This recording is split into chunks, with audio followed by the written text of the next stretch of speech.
do sacrifício anual, o povo que ficava no átrio ou no pátio de Salomão, ficavam ali e ouviam a alegria do sumo sacerdote no lugar santíssimo, quando Deus recebia o sacrifício anual, e ele se alegrava ao ponto de ficar pulando e se alegrando dentro do lugar santíssimo, e em suas vestes haviam campainhas, que a ele se movimentar, as campainhas faziam barulho, e o povo que estava do lado de fora do templo, lá no pátio, ouvia o barulho das campainhas, e eles se alegravam.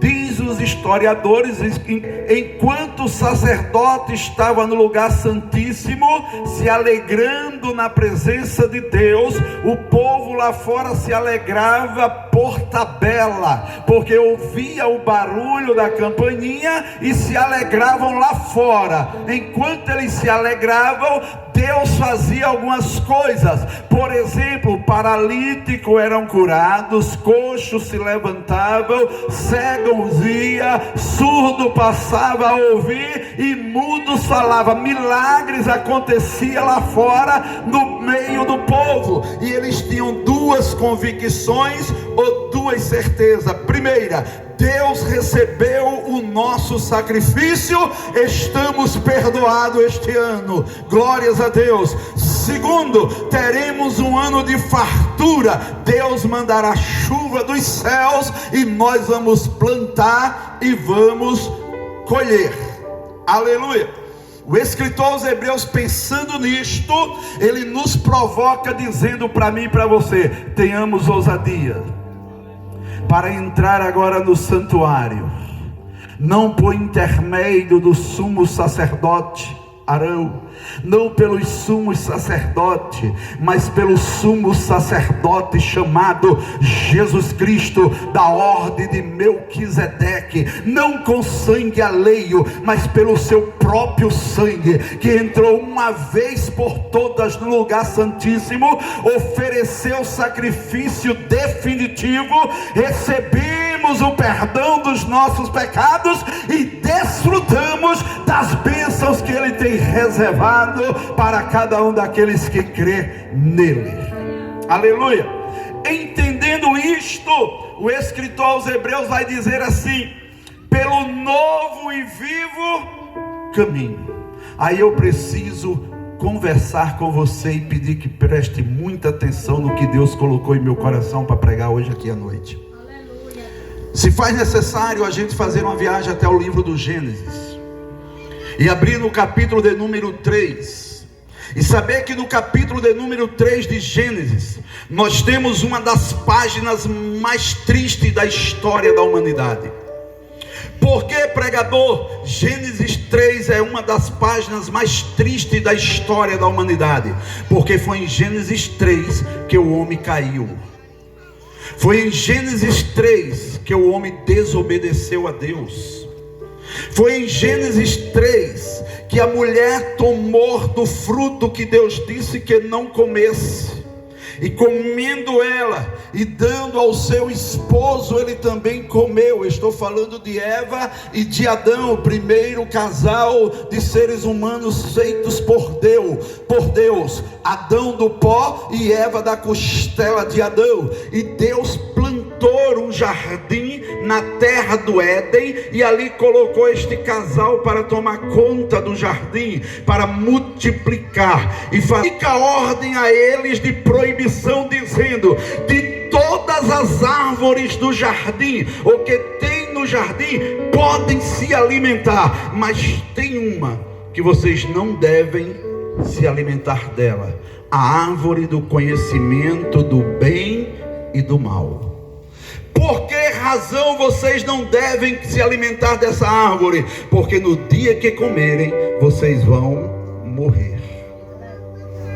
Porque eu chamo o capítulo 3 de Gênesis a página mais triste da história do homem, porque o homem desobedeceu a ordem de Deus, e desobedecendo a Deus ele caiu.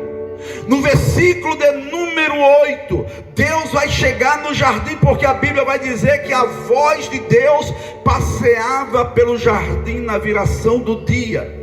E a voz de Deus dizia assim: Adão, Adão, aonde estás? Onde estás? Deus sabia onde Adão estava. Deus é onisciente. Deus sabe todas as coisas. Ninguém se esconde de Deus. O salmista vai dizer: se surgirei eu da tua face. Deus sabe de todas as coisas. O que é que Deus estava provocando? Que o homem caído se apresentasse a Ele.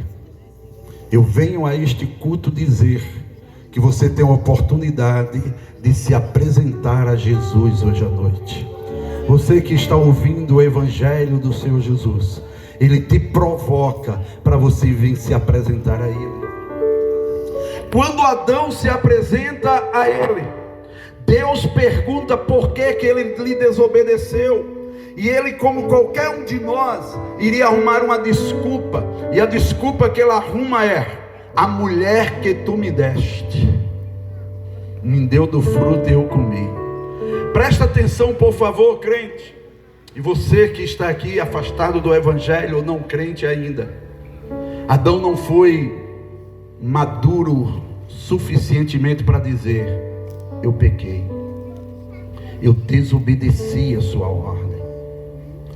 Porque encontramos um homem na Bíblia chamado Davi, que pecou contra Deus e transgrediu as ordens de Deus. Mas quando Deus o chamou para a prestação de conta através do profeta Natã, Davi olha para Natã e diz: olha, pequei, tão somente pequei contra o Senhor. Ele é pecador, mas ele reconhece que pecou contra Deus, e ele mesmo diz: agora sou passivo de morte. Deus diz: tu não irás morrer, mas a consequência do pecado virá sobre ti. O que Deus queria de Adão era que ele fosse maduro o suficiente para dizer: pequei. Porque o primeiro passo para a salvação de Cristo é o homem reconhecer que é pecador. Porque Paulo, escrevendo aos Romanos, todos pecaram. Então, por gentileza, olha para alguém que pecou aí do teu lado. Olha para alguém que caiu, que transgrediu. Pode olhar, mas ele é crente, ele está aqui do meu lado, mas pecou. Mas pecou. Mas pecou. Mas pecou, mas pecou. Então Deus queria ouvir isso de Adão, e não ouviu. Ouviu uma desculpa dizendo: a mulher que tu me deste. Deus vai sentenciar Adão, e Deus vai dizer a Adão que do suor do seu rosto ele agora vai ter que se alimentar, que ele agora vai ter que trabalhar para poder ter o sustento. Deus vai dizer a Adão que ele vai voltar para o pó, porque do pó ele veio. Isso é sentença de morte. Por isso que a morte entrou no mundo, por causa da desobediência de Adão. Mas o que eu acho mais interessante é quando a gente lê os versículos 23 e 24 do capítulo 3 de Gênesis, porque a Bíblia vai dizer que Deus lançou Adão fora do jardim. Deus expulsou, lançou para fora do jardim do Éden Adão e a sua esposa. E alguém já pode aí de atentamente olhar e dizer: mas que Deus cruel,